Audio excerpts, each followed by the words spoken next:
हे दोस्तों, हर राइटर का सपना होता है कि जिंदगी में एटलीस्ट एक बार उसे उसकी बुक के लिए ये लाइन सुनने मिले, दैट 1 मिलियन कॉपीज सोल्ड।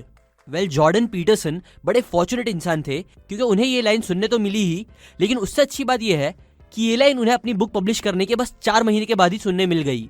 अब कई लोग इसके लिए जॉर्डन को एक लक्की इंसान बोल सकते हैं, बट मेरे हिसाब से यहाँ 2 बातें गौर करने वाली है। फर्स्ट, जॉर्डन की ये जो बुक थी वो पहली बुक नहीं थी। इनफैक्ट इससे पहले उन्होंने जो बुक लिखी थी उनकी 500 कॉपीज भी सोल्ड नहीं हुई थी उस टाइम।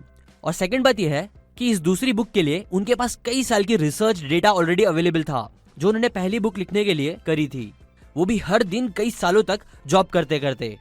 प्लस आपको कोरा के बारे में तो पता ही होगा, राइट? वेल, इस बुक के ऑथर बहुत टाइम से कोरा पे भी एक्टिव थे, जहां वो आंसर्स देते थे लोगों के क्वेश्चंस के। अब वहां जब उनसे किसी ने पूछा कि बेस्ट लाइफ जीने के लिए एक इंसान को कौन सी स्पेसिफिक बातों को फॉलो करना चाहिए, तब उन्होंने अपनी रिसर्च के बेस पे कई पॉइंट शेयर किए ना। उन पॉइंट्स को लोगों ने हद से ज्यादा पसंद करा, काफी ज्यादा पॉजिटिव फीडबैक दिया, जिससे समझो उन्होंने काइंड ऑफ मार्केट रिसर्च और मार्केट टेस्ट कर लिया था अपने प्रिंसिपल्स का, जो काफी इंटेलिजेंट था। इसलिए फिर नेक्स्ट बुक उनको जब लिखने का मौका मिला तो उन्होंने इसी टॉपिक को चूज किया, जो एक बहुत बहुत बड़ी हिट साबित हुई। सो आई डोंट थिंक यहाँ पूरा हाथ बस लक का था। खैर, वो सब रहने देते हैं। अभी हम देखते हैं इस amazing book 12 rules of life के कुछ ग्रेट रूल्स को, जिनमें से फर्स्ट और थर्ड रूल मैं खुद अपनी लाइफ में बहुत ज्यादा ट्राई कर रहा हूं अप्लाई करने का। So let's begin. Rule number 1, आपको पता है हम में और लॉबस्टर्स में कुछ इंपॉर्टेंट चीजें काफी सिमिलर होती है। क्या? वेल, बताता हूं। अगर आप कुछ लॉबस्टर्स को लेके एक न्यू टेरिटरी में डाल दोगे तो कुछ टाइम बाद उनमें लड़ाइयां होंगी क्योंकि समझो जिस भी जगह हम उन्हें रखेंगे वहां बस कुछ ही जगह अच्छी होगी लॉबस्टर्स के रहने के लिए, उनके सर्वाइवल के लिए। इसलिए फिर मैक्सिमम लॉबस्टर्स उसे ही अपनी टेरिटरी बनाने के लिए लड़ेंगे। अब लड़ाई और रिजल्ट्स के 4 अलग अलग लेवल होंगे। फर्स्ट लेवल बस साइज के बेस पे होगा। एग्जाम्पल, जब एक लॉबस्टर को सामने वाला लॉबस्टर बहुत बड़ा लगेगा उसके कंपैरिजन में, तो वो उससे नहीं लड़ेगा और भाग जाएगा। सेकेंड लेवल, अगर दोनों के साइज सेम टाइप के ही हो तो वो दोनों एक दूसरे को डराएंगे आगे पीछे जाके। जो जल्दी डर जाएगा वो भाग जाएगा और नहीं डरने वाला जीत जाएगा।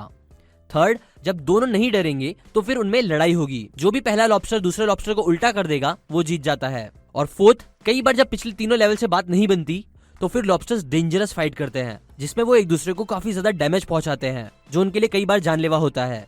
नौ, समझने वाली बात यह है कि इन चारों तरीकों में से जो लूजर्स होते हैं और जो विनर्स होते हैं उनके अंदर अलग अलग टाइप के केमिकल्स निकलते हैं जो अलग अलग रिजल्ट्स क्रिएट करते हैं उनके लिए फ्यूचर में भी। एग्जाम्पल, जो लूजर लॉबस्टर्स होते हैं उनमें सेरोटोनिन कम होता है, जबकि ऑक्टोपामाइन ज्यादा निकलता है, जिसकी वजह से वो अपनी बॉडी छोटी करके चलते हैं और छोटे दिखते हैं, छोटा फील करते हैं। जबकि फिर उनकी कभी लड़ाई होती है तो इसकी वजह से वो बहुत जल्दी डर के भाग जाते हैं, या लड़ते भी है तो हार जाते हैं। जबकि जो विनर लॉबस्टर्स होते हैं उनके अंदर इसका उल्टा होता है, उनमें सेरोटोनिन केमिकल ज्यादा निकलता है, जिसकी वजह से फिर वो और बड़े होकर चलने लगते हैं और एग्रेसिव रहते हैं, जिसकी वजह से कोई भी उनसे जल्दी नहीं लड़ता, और अगर लड़ता भी है तो वो अगेन सामने वाले को हरा देते हैं उनके कॉन्फिडेंस और एग्रेशन की वजह से। और ऐसे ही फिर वो टॉप लॉबस्टर्स बन जाते हैं, जो अपोजिट सेक्स के लॉबस्टर्स को ज्यादा अट्रैक्ट भी करता है और उन्हें ज्यादा सर्वाइव भी कराता है। ना ये सेम चीज अगर आप नोटिस करोगे तो आपको ह्यूमंस में भी देखने मिलेगी। लाइक कुछ लोग जब लाइफ में सक्सेसफुल होने लगते हैं तो फिर वो और ज्यादा अच्छा परफॉर्म करने लगते हैं, जिसकी वजह से उन्हें और सक्सेस मिलती है, बिकॉज उनमें भी सेरोटोनिन निकलता रहता है जो उन्हें पॉजिटिव और कॉन्फिडेंस फील कराता रहता है। एग्जाम्पल, वर्ल्ड का मैक्सिमम वेल्थ बस कुछ % लोगों के हाथ में होता है। बस कुछ % साइंटिस्ट सबसे ज्यादा रिसर्च करते हैं और सबसे ज्यादा इन्वेंशंस भी। बस कुछ % ऑफ बिजनेसमैन सबसे ज्यादा पैसे कमाते हैं और कमाते ही रहते हैं, जो लॉबस्टर्स की तरह ही उन्हें भी टॉप के ह्यूमंस बना देता है। जबकि इसका उल्टा देखें तो 2 टाइप के लोग बहुत ज्यादा अपनी लाइफ में हारते हैं, परेशान जीते हैं और परेशान मरते हैं। फर्स्ट, जो हमेशा स्ट्रेस लेते हैं, और सेकंड, जो हमेशा गरीब रहते हैं। ऐसा देखा गया है कि गरीब लोगों को यूजुअली ज्यादा बीमारियां होती है और उनका लाइफ स्पैन भी कम होता है कंपेयर टू अमीर लोगों के। गरीब स्ट्रेस्ड लोग हारे हुए लॉबस्टर्स की तरह यूजुअली अंडर कॉन्फिडेंट रहते हैं, बिकॉज उनमें सेरोटोनिन कम होता है, जिनका हर कोई फायदा उठाता है और जिसकी तरफ कोई भी ज्यादा अट्रैक्टेड नहीं होता, और यही बुरा साइकिल उनका चलता रहता है। इसलिए इन दोनों चीज से लड़ने के लिए सबसे पहला रूल ऑथर बोलते हैं कि stand straight with your shoulders back.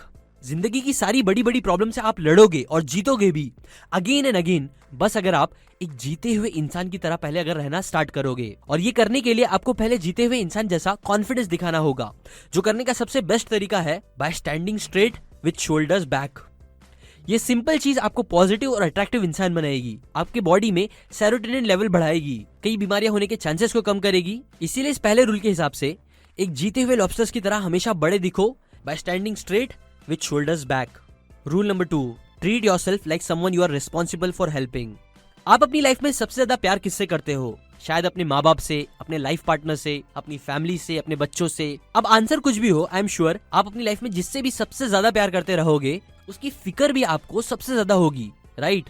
For example, अगर बच्चे को कुछ भी तकलीफ होती है तो माँ बाप फौरन उसे डॉक्टर के पास लेके जाते हैं, दवाइयाँ दिलाते हैं। डॉक्टर बाहर का खाना मना कर दे तो उसे बाहर का खाने नहीं देते, भले ही वो कितना भी रोए। और ऐसे ही कई चीजें करके वो उनकी केयर करते हैं। अब दूसरों की केयर करना बहुत अच्छी बात है, लेकिन जब बात अपनी खुद की आती है तो आई एम श्योर आप अपनी हेल्थ को वैसे ही सेम ट्रीट नहीं देते होंगे, राइट? पेरेंट्स को ही ले लो, सेम बीमारी जब उन्हें होती है तो वो दवा लेने नहीं जाते और अपना इतना ध्यान नहीं रखते। क्यों? क्या वो अपने आप से प्यार नहीं करते? वेल, ऑथर बोलते हैं कि पेरेंट्स और हम खुद भी अपना ख्याल नहीं रखते बिकॉज प्यार के अलावा भी एक मेन रीजन है जो हमें खुद के लिए एक्शंस लेने के लिए मोटिवेट नहीं करता, और वो रीजन है बिकॉज हम अपने खुद के लिए अपने आप को रिस्पॉन्सिबल नहीं समझते। एग्जाम्पल, प्यार के साथ साथ माँ बाप भी जिस चीज की वजह से इतने एक्शंस लेते हैं बिकॉज वो अपने आप को अपने बच्चों की केयर करने के लिए रिस्पॉन्सिबल समझते हैं। उनके बच्चे उनकी रिस्पॉन्सिबिलिटी होती है। सिमिलरली बच्चे भी अपने बूढ़े माँ बाप की केयर तब ज्यादा करते हैं जब वो उनको अपनी रिस्पॉन्सिबिलिटी समझने लगते हैं।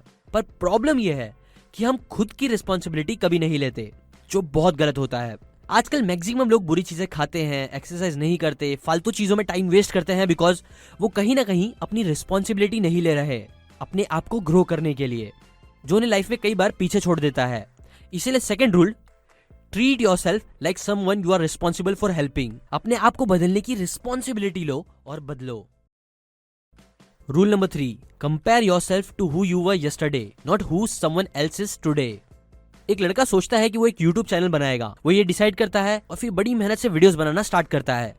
1 वीडियो, 2 वीडियो और ऐसे ही करके वो बहुत सारे वीडियोस बनाता है। फाइनली उसकी मेहनत रंग लाने लगती है। उसके सब्सक्राइबर्स 0 से 1000 हो जाते हैं। वो बहुत खुश होता है। फिर अपनी इस खुशी को शेयर करने के लिए वो सोशल मीडिया पे जाता है, सबको बताने के लिए। बट तभी वो देखता है एक दूसरे लड़के का पोस्ट जिसने उसके काफी बाद चैनल स्टार्ट करा होता है, लेकिन उसके सब्सक्राइबर्स उससे 10 गुना ज्यादा होते हैं, मतलब 10,000 हो गए होते हैं। नाउ सोचो उस लड़के को ये देखकर कैसा लगेगा। ऐसे ही एक और लड़का बहुत मेहनत से कुछ डांस स्टेप सीखता है। उसे सीखने के बाद काफी प्राउड फील करता है। बट फिर जब वो इंटरनेट पे दूसरे उससे कम एज के लड़के को देखता है जो उससे बहुत बहुत ज्यादा अच्छे से वही सेम स्टेप करके दिखाता है, तो सोचो उसे अपना डांस कंपैरिजन में कैसा लगेगा। ऐसे ही कुछ कभी ना कभी आपके साथ भी हुआ ही होगा जब आपने अपने आप को दूसरों के साथ कंपेयर किया होगा। वेल, मेरे साथ भी ये चीज हमेशा होती है जो कहीं ना कहीं हमें फील कराती है कि हम शायद इतने अच्छे नहीं हैं। अब सबसे बड़ी प्रॉब्लम यह है कि जब भी ऐसा होता है तो अगेन हमारे सेरोटोनिन लेवल कई बार ये चीजें कम कर सकती है और हमें उस हारे हुए लॉबस्टर्स की तरह फील करा सकती है जिसका फिर जीतना आगे मुश्किल होगा। इसीलिए ये बहुत जरूरी है कि हम दूसरों से अपने आप को कंपेयर करना बंद करें। कंक्लूजन, देखो ये बात फैक्ट है कि आज के टाइम पे हम बिलियंस ऑफ लोगों से जुड़े हुए हैं 24/7 इंटरनेट की वजह से। तो हम कुछ भी कर ले, हमसे आगे, हमसे अच्छा हमें कोई ना कोई जरूर मिल ही जाएगा। कितना भी अच्छा बिजनेस कर लो, कोई आपसे बेटर बिजनेस कर रहा होगा, कोई ना कोई तो आपसे ज्यादा ब्यूटीफुल होगा, आपसे ज्यादा अच्छी बॉडी, पैसे, रिलेशनशिप वाला होगा ही होगा। इसीलिए इस चीज की फिक्र करना बंद करो और बस अपने खुद के गोल्स पे फोकस करो, उन्हें पूरा करो और सबसे मेन उसे पूरा करके प्राउड फील करो। ये चीज आपको और आगे जीतते रहने में हेल्प करेगी। हर दिन क्या करो कि बस अपना खुद का एक बेटर वर्जन बनने की कोशिश करो। जैसे आप कल थे बस उससे एटलीस्ट 1% बेटर बनो। ये सिंपल सी चीज जब आप करोगे तो आपके लिए जिंदगी को एंजॉय करके लाइफ में आगे बढ़ना बहुत ईजी हो जाएगा। कई बार जब मैं उन लोगों से बात करता हूँ जिन्होंने मेरा पैशन कोर्स खरीदा, तो उनमें भी मुझे यही प्रॉब्लम दिखती है। कुछ लोगों को अपने पैशन पे काम करने में प्रॉब्लम हो रही होती है क्योंकि वो अपने आप को बहुत ज्यादा दूसरों से कंपेयर कर रहे होते हैं। लाइक उन्हें आइडिया हो जाता है कि उन्हें क्या करना है, बट जब वो उस फील्ड के बारे में सोचने लगते हैं या काम करने लगते हैं तो वो देखते हैं कि उनसे बहुत ज्यादा आगे कोई ऑलरेडी वो काम कर रहा है, जिससे उन्हें लगता है कि वो कभी कम्पीट नहीं कर पाएंगे। पर बात तो ये है कि जब उस इंसान ने भी काम स्टार्ट करा था तो वो भी उन जैसा ही था या उनसे भी कम लेवल पे था, बट वो इंसान आगे बढ़ा क्योंकि उसने दूसरों से अपने आप को कंपेयर करने के बजाय बस अपने गोल्स पे, अपने पैशन पे काम करा और करते ही रहा, जिसने उसे उस ऊंचे लेवल पे पहुंचा दिया। नाउ ऐसे ही कुछ बात से रिलेटेड मैंने एक न्यू रिकॉर्डिंग डाली है जो आप जाके फ्री में चेकआउट कर सकते हो अगर आपने मेरा कोर्स लिया है तो, और अगर नहीं लिया है तो आप अभी जाके वो कोर्स ले सकते हो अपना पैशन फाइंड आउट करने के लिए। seekn.org/passion पे जाके मैंने लिंक डिस्क्रिप्शन में दी है। और अगेन ये course 7 days money back guarantee के साथ है, तो आप बिना डरे वो कोर्स को जाके ले सकते हो और उसमें जाके देख सकते हो कि मैंने कितनी अच्छी अच्छी बातें बताई है। अभी के लिए बस इतना ही। ये उन 12 में से बस 3 रूल्स थे। अगर आप चाहते हो कि मैं और रूल्स के ऊपर वीडियो बनाऊं तो आप मुझे कमेंट करके बताओ। लाइक कर अगर आपको ये बातें काम की लगी, शेयर करें इस वीडियो को व्हाट्सएप पे, सोशल मीडिया पे, इस चैनल को सपोर्ट करने के लिए, और सब्सक्राइब करके बेल आइकन दबाएं ताकि आप हर संडे ऐसे वीडियोस की हेल्प से अपने आप को एटलीस्ट 1% बेटर कर सको।